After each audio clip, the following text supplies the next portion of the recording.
السلام عليكم ورحمة الله وبركاته. ازيكم عاملين ايه؟ يا رب دايما تكونوا بخير. كل الماجيكانز اللي بيتابعوا القناة، كل الماجيكانز اللي اشتركوا في القناة، كل الماجيكانز اللي بيتفرجوا على الفيديوهات ولسه ما اشتركوش في القناة، انا بحييكم مليون تحية. وبقول للناس اللي لسه ما اشتركتش، الماجيكانز اللي موجود معايا اللي لسه ما اشتركوش في القناة وبيتفرجوا على الفيديوهات بس، خش دلوقتي يا نجم، خش دلوقتي يا برنس، اشترك في القناة وفعل زر الجرس عشان يوصلك كل جديد بقدمه إن شاء الله. ويلا بينا نخش على فيديو النهاردة. السعودية المملكة العربية السعودية،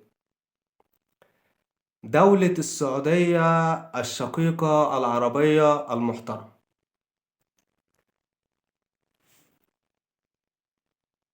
بتفوز باستضافة كأس العالم للأندية موسم 2023.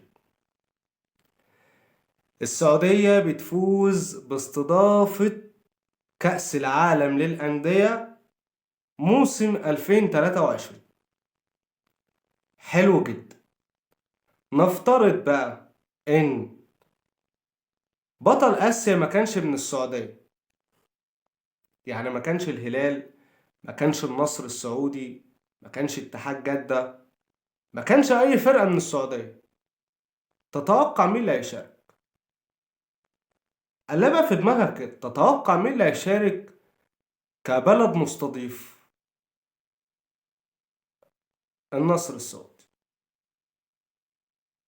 انا بقول لك اهو، لو بطل دوري ابطال اسيا لم يكن من دولة السعودية، اللي هيشارك، النادي اللي هيشارك كالبلد المستضيف هيكون النصر السعودي بنسبة 90%. وخد الكلام ده مني، ولو ما حصلش ابقى حاسبني.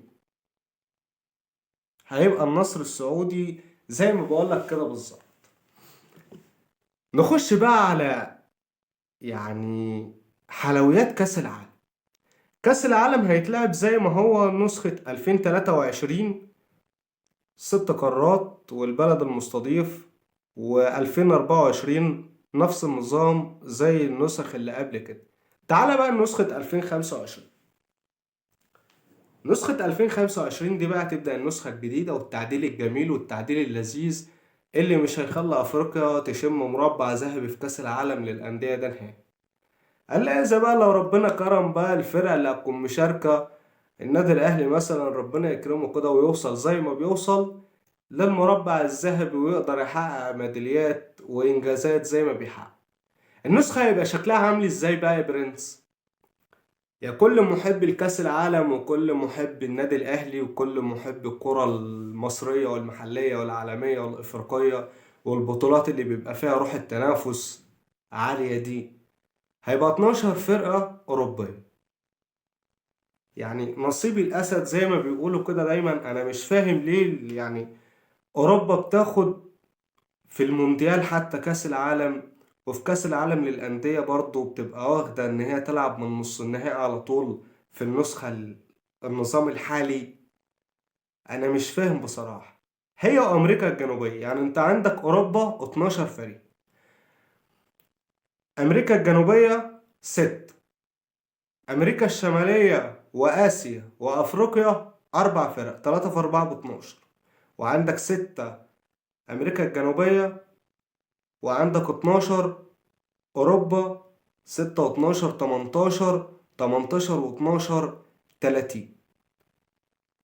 الفرقتين الباقيين بقى، لأن هو هيبقى 32، البلد المستضيف فريق أوقيانوسيا المظلومة دي اللي أنا مش فاهم لها أي معنى وأي ملامح، برضه فريق واحد. يعني عندك أوقيانوسيا قارة فريق، البلد المستضيف دولة فريق. طيب ما انت عندك أفريقيا وآسيا وأمريكا الشمالية 4، وعندك أمريكا الجنوبية 6، وعندك أوروبا 12. يعني ليه الظلم؟ ده مش تكافؤ فرص ولا دي عدالة. أنا نفسي أعرف ليه أوروبا مسيطرة في الكرة جدا جدا جدا بالطريقة دي. أصل هي برضو لعبة يعني، هناك كورة وهنا كورة، هي مدورة وهنا مدورة، هناك ملعب بنفس المساحة وهنا ملعب بنفس المساحة. ليه كده؟ ليه؟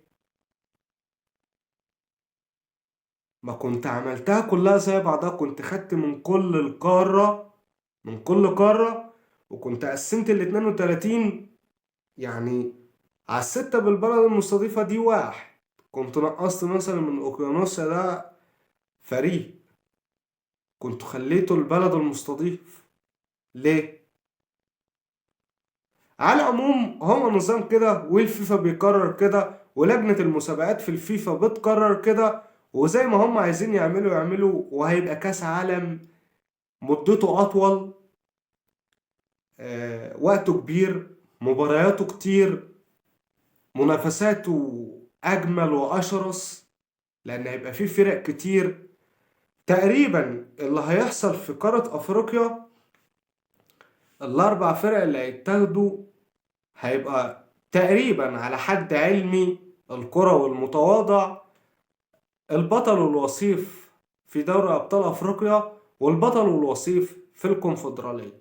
ده على حد علمي، لحين إشعار آخر ونقدر نوفيكم بأحدث الأخبار اللي هتحصل على الساحة. وبكده نكون وصلنا لنهاية الفيديو، والسلام عليكم ورحمة الله وبركاته.